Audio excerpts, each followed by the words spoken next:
wanatahadharia. Hali ya mkoa wa Tabora kiusalama ni nzuri. Tumeendelea kuimarisha hali ya usalama kuelekea kwenye sikukuu za mwisho wa mwaka. Kwa hiyo kwa kipindi hiki niwahakikishie wananchi wa mkoa wa Tabora kwamba mkoa uko salama sana. Jeshi la polisi limejipanga vizuri kuhakikisha kwamba hizi sherehe zitakwenda vizuri. Tutaimarisha zaidi doria zetu za aina tatu: doria za magari, doria za askari wa miguu pamoja na doria za mbwa wa polisi. Lengo letu ni kuhakikisha kwamba watu wanasherehekea vizuri sikukuu. Tunatambua kwamba kuelekea kwenye sikukuu ya Christmas hapo kesho, leo kutakuwa na ibada za mikesha kwenye baadhi ya nyumba za ibada. Kwa hiyo tuwatake wananchi wahakikishe kwamba wanapokwenda kwenye nyumba za ibada, kwenye makazi yao, wanaacha watu ambao watakuwa waangalizi wa nyumba zao. Sisi kwa upande wetu tumepokea taarifa kutoka kwa viongozi wa dini kwa nyumba za ibada ambazo zitakuwa na mikesha na zile nyumba za ibada ambazo zitakuwa na ibada mpaka usiku mkubwa. Tutaimarisha doria kwenye maeneo hayo ili kuhakikisha watu wanashiriki ibada ya Christmas vizuri na kwa amani. Mkoa umekuwa salama kwa sababu ya ushirikiano. Kwa hiyo niendelee kuvisii vikundi vya ulinzi shirikishi vihakikishe kwamba vinaendelea kufanya kazi kwenye mitaa yao, kwenye vijiji vyao na vitongoji kwa kushirikiana na jeshi la polisi ili tuimarishe amani na usalama. Matishio yamejitokeza, lakini kwa mkoa wa Tabora tumeendelea kuwa salama.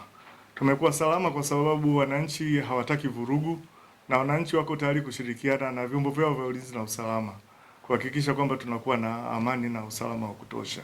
Kwa hiyo niwasihi wananchi tuendelee kushirikiana, wanapopata taarifa zozote waendelee kutupatia, na sisi tutaimarisha doria zetu kuhakikisha kwamba kama kwa kipindi chote tumeendelea kuwa salama, basi tutaendelea kuwa salama kwenye sikukuu ambazo ziko mbele yetu. Sawa. Kamanda, kumekuwa na hali ya vijana hasa wale wenye hulka ya kufurahia kuvuka mwaka, lakini pia kwenye hizi sikukuu za hii sikukuu ya Christmas, upigaji wa baruti usio na msingi umekuwa pia ukihatarisha pengine utulivu, lakini pia kwa usalama kwa wale wagonjwa ambao muda mwingine wanakuwa wanahitaji kuwa na utulivu katika hali fulani. Upigaji wa baruti, mafataki utaruhusiwa pale tu ambapo mhusika atakuwa ameomba kibali kupitia kwa wakuu wa polisi wa wilaya na atapewa maelekezo namna gani apige kwa muda gani. Kwa hiyo mtu ambaye atafyatua mafataki, baruti bila kupata kibali, huyo atakuwa anatenda kosa. Kwa hiyo niwatake wananchi wa mkoa wa Tabora wanapotaka kupiga mafataki lazima wafanye mawasiliano na kuomba kibali kupitia kwa wakuu wa polisi wa wilaya walizopo. Mwisho kabisa, kamanda, anayepanga kutumia sikukuu hii kufanya uhalifu, nini kauli yako, atakuwa salama kiasi gani? Jeshi la polisi limejipanga kuhakikisha kwamba tunadhibiti yoyote ambaye atakusudia kufanya vurugu katika sikukuu hizi. Niwasihi pia madereva wanaotumia vyombo vya moto, kutakuwa na mwingiliano wa watu wengi kwenye maeneo ya barabara zetu.